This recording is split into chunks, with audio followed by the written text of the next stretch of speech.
Mtazamaji wa M15 TV, hapa tuko maeneo ya Tabata, Dar es Salaam, na kubwa tunaelekea kwenye ile road to Kariakoo Derby tarehe 25. Tunakwenda kuzungumza na mchambuzi wa boli, si mwingine ni Garibu Mzinga kutoka Azam TV, Azam Sports. Pale unamuona akitangaza mechi mbalimbali na kumsikia kwenye chambuzi pia. Mimi ni Isike, nyuma ya kamera yupo kibaba kabisa, muite Fabi. Garibu Mzinga, tunahesabia, tuna counti siku sasa. Tuna takriban siku azidi 7 tena. Ilikuwa sasa ni tarehe 25. Bodi ya ligi wameweka mchezo mezani. Derby ya Kariakoo kwenda kumalizwa tarehe 25 baada ya tarehe 22 kukamilika michezo ya timu nyingine. Kwa picha unavyoiona, kwa speed unayoiona ya farasi wawili wa Kariakoo, mchezo wa derby na michezo yao tarehe 22 itatupa picha gani kwenye mbio za kuelekea kumaliza msimu? Nadhani kuanza kuzungumzia swala la picha, tuanze na mechi za tarehe 22. Yes, tukitoka hapo ndo tutaenda kuangalia picha ya derby, kwa sababu derby ina maana endapo mechi za tarehe 22 yani matokeo tarehe 22 yanaenda kuathiri derby. Endapo itatokea ambapo itatokea labda kuna mmoja hajapata matokeo ya ushindi, kuna athari tunaweza tukaiona. Wakishinda wote, derby itakuwa na maana kubwa. Yani tarehe 22 wote wakishinda, yani Zanzibar akipasuka Dodoma Jiji, Mwenge akipasuka Kagera Sugar, tafasiri ubingwa kwa mara ya kwanza derby itakuwa na kombe uwanjani. No, sio kwa mara ya kwanza. Mara ya kwanza ishatokea huko nyuma miaka mingi sana. Zamani ilikuwa ndo fixture inapangwa hivyo, mechi ya mwisho kabisa inakuwa derby.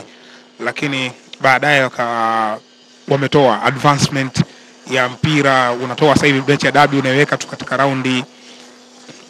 katika raundi ya raundi 7 kabla ya ligi kuisha, raundi 6 kabla ya ligi kuisha. Kwa hiyo inakuwa hivyo. Yaani mechi ya derby tunaitreat kama mechi yoyote nyingine. Kwa hiyo sio special mpaka tuiweke mwishoni ili ikaamua ubingwa. Na asilimia kubwa kwenye miaka ya nyuma ilikuwa hivyo, mechi inakuwa ya mwisho, na kwa kuwa timu zile zimekuwa zikifungana pale kwenye hatua ya mwisho ndio timu moja ndio kuwa ubingwa. Lakini kwa kipindi hiki naona kuna uwezekano yakarudi hayo mazingira ya derby kwenda kuamua. Simba dhidi ya Kagera Sugar, Simba amekuwa akipata ushindi katika mechi nyingi mfululizo. Mechi 5 za mwisho amekuwa akibutua Kagera. Lakini kwa upande wa Young Africans dhidi ya Dodoma Jiji, mechi 5 za mwisho zote kabutua. Yes, tafsiri yake ni kwamba wote hawa katika makaratasi wanakwenda kucheza mechi zao za raundi ya 29 ndio raundi ya 30. Raundi ya 30 ikiwa wana confidence ya kupata ushindi, kwa sababu ya history, kumbukumbu zao zinaonyesha hivyo. Na ikiwa hivyo, maana yake watakwenda kukutana katika derby, Young Africans atakuwa yuko juu kwa alama 1. Tafsiri yake Yanga atakuwa anahitaji ushindi au sare, atakuwa na matokeo ya aina mbili uwanjani ili aweze kuchukua ubingwa. Lakini kwa Simba Sports itakuwa no other words than kushinda. Lazima ashinde ili achukue ubingwa. Kwa hiyo mechi za tarehe 22 zina maana kubwa kwa timu hizi zote mbili. Unaweza ukabeza kuhusu hizi timu ambazo wanacheza tarehe 22. Timu zinaweza kukupa challenge.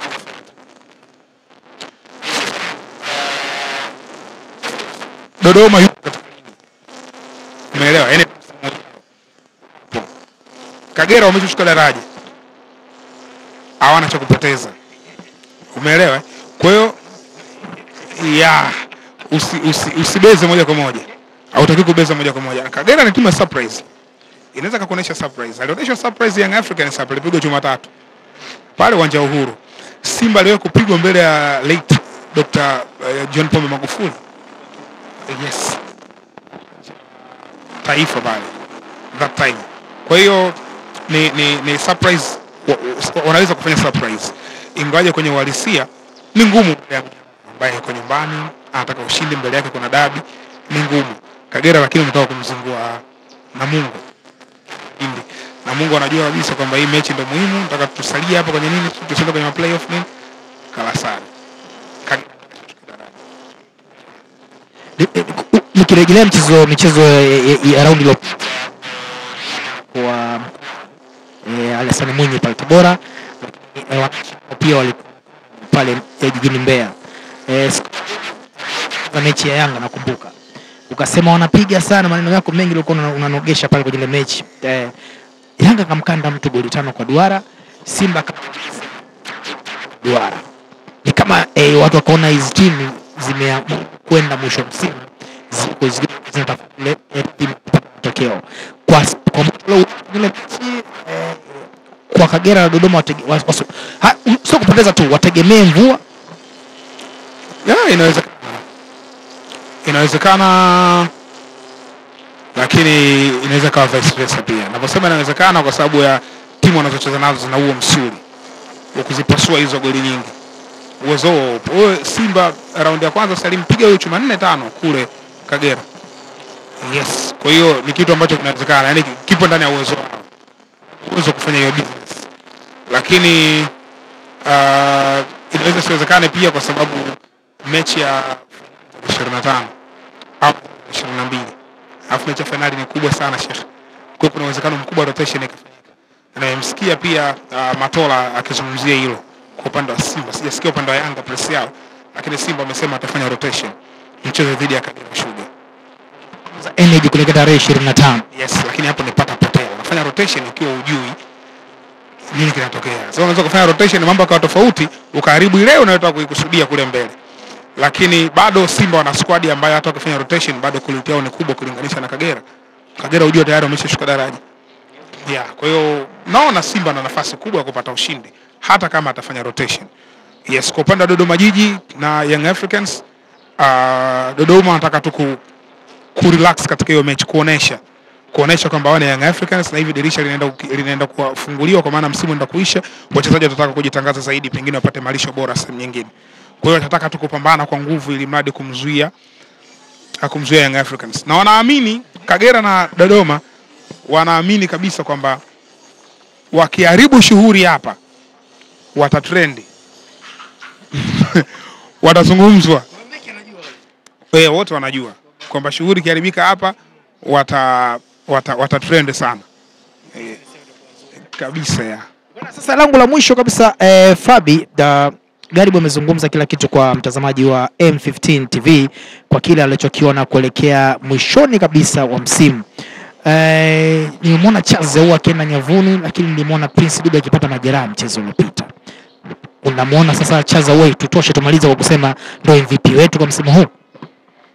Swala MVP tusubiri ligi ishe. Dalili zipo kwa wachezaji wengi tu. Sio hao, wachezaji wengi tu wanaweza kuwa MVP. Lakini tusubiri ligi ishe. Na wewe hapo umetaja Ahu na nani? Prince Dube. Na Prince Dube umetaja tu washambuliaji kwa sababu umeona na score. Sasa kuna wengine sio washambuliaji. Yes, kuna watu wamefanya vizuri kwenye defense, kwenye safu za ulinzi. Yes, walikuwa mabeki wazuri tu na tayari sisi tumesha kushuhudia ma MVP walinzi. Shadrack Nsajigu ameshakuwa MVP katika ligi yetu. Nyoso nani Agre Morris amekuwa, Kelvin Yondan kawahi kuwa MVP, Juma Abduli kawahi kuwa MVP, Mohamed Hussein kawahi kuwa MVP. Kwa hiyo swala la MVP lisikumize kichwa. Anaweza katoka sehemu yoyote ile, kiungo wa ulinzi ameshakuwa, yani Kibangala amekuwa MVP, umeelewa? Kwa hiyo relax, yani swala la MVP tusubiri msimu uishe, wataamua wao. Mimi sipo kwenye kamati ya tuzo. Hata kwa kusema nani unamuona na style. Bwana Garibu Mzinga amemaliza kwa namna kipekee kabisa.